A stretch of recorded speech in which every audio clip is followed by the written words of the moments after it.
Hi, I'm Matthew Kelly. Welcome back to Radical and Relevant, where we are exploring the genius of the gospel, the genius of Jesus, the genius of Catholicism, and how to apply them to our lives.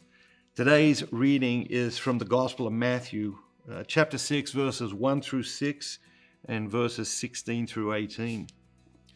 Beware of practicing your piety before men in order to be seen by them, for then you will have no reward from your Father who is in heaven.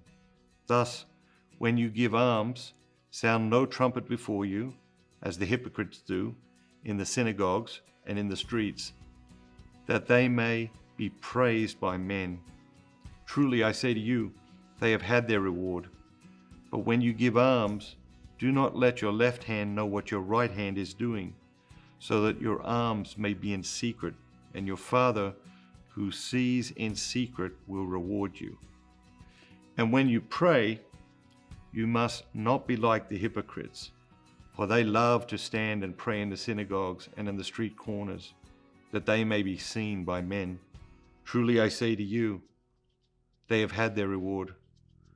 But when you say, go into your room and shut the door and pray to your Father who is in secret, and your Father who sees in secret will reward you. And when you fast, do not look dismal like the hypocrites, for they disfigure their faces, that their fasting may be seen by men. Truly I say to you, they have had their reward.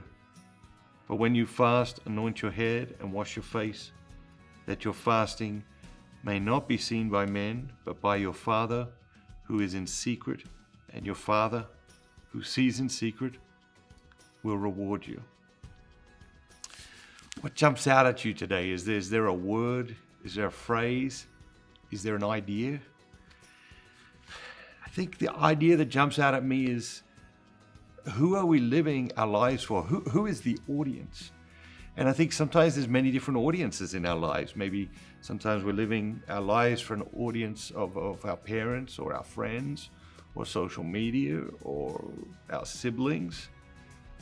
The reality is, the gospel invites us to live our lives for an audience of one, and God is that audience.